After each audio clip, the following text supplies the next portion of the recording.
Beyond just being a football player, you're a mental health advocate. Can you share more about your IG account, Healthy Minds, and what inspired you to create that? So Healthy Minds inspired me was I had my own, I guess you wouldn't call it a scare, but I had like my own problems with my mental, being away from college, being away from home for the first time at college. They don't really tell you. They tell you, oh, college is the 4 best years of life. They don't tell you about that first semester when everything just kind of moves really fast, and then it kind of catches up to you like, oh, my life's really moving now. Like, I don't have my mom here every day. I don't have my dad here every day. I got to do shit on my own. And it kind of just got to me really fast. And so when I wanted to do something, because mental health is such a touchy topic, a friend of mine, Charlie Baker, who's a cheerleader here, she lost her friend to suicide in high school. So she had already kind of been in that world essentially, where she like had done research and she was an advocate for it. So I kind of reached out to her and said, like, do you have any ideas?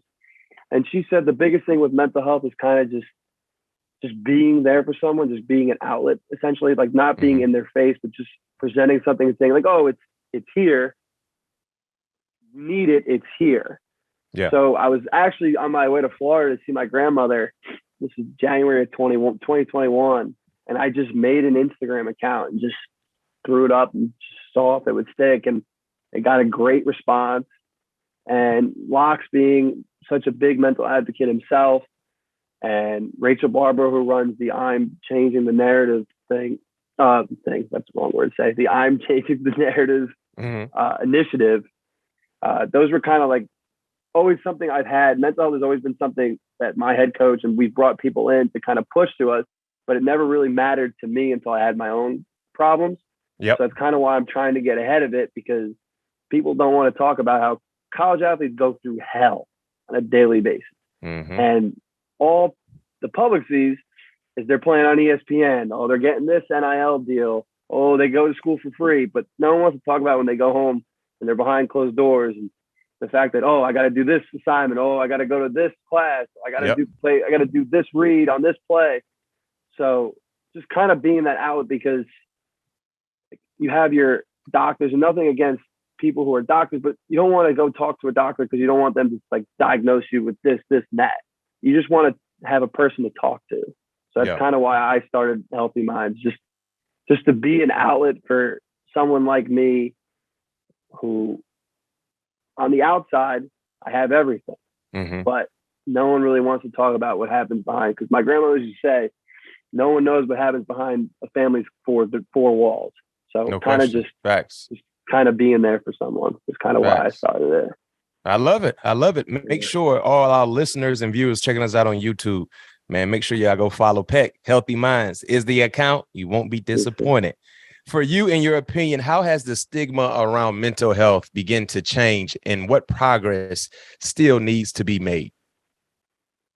I think the stigma still exists because you get one of two people. One, the people who cry wolf, and two, the people who don't experience it.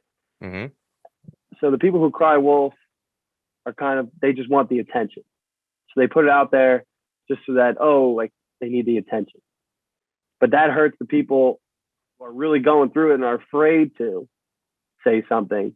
So they kind of just hear like, oh, this person's weak because they shared their story, and they just keep pushing that pain down. And eventually it's going to come back to bite you in the ass. The butt. I can't say ass. But you can come back and bite you in the butt. So I guess there has been great progress, because just from what athletes, both in the college and professional level, need to realize is that they have such a big following, even if they don't realize it. Just a kid coming to watch you on Saturdays is noticing everything you do. They're taking note of everything you do. So just making it a normal thing to, I guess, not being afraid to tell, not even just on Instagram, just telling your friend that something's off. Just something, even something that little goes a long way. And if that generation learns from that, then the next generation's only going to learn more. So it's kind of just like building a house, right? You're laying that first brick. So I think we're kind of just laying that first layer of bricks so that the next generation behind us can continually keep that going. Yeah. Are there better resources we can be giving college athletes to help deal with mental health, you think? I think so. What Maryland does well is they have psychiatrists at the school at both. I think we have one in our building, and then there's two in the athletic, the other in the Xfinity. So what Maryland does is they make it very known very early that in the semester, like when school starts, they sent out this email to all student athletes saying that this are all options for you. And then that the school sends out a separate email to all students that this. But I think it's not more of what schools need to provide. It's more just athletes needing to just being able to talk to one another, because they're the ones that are each going through it on a daily basis. So finding that strength to talk to one another is really what we need to get to.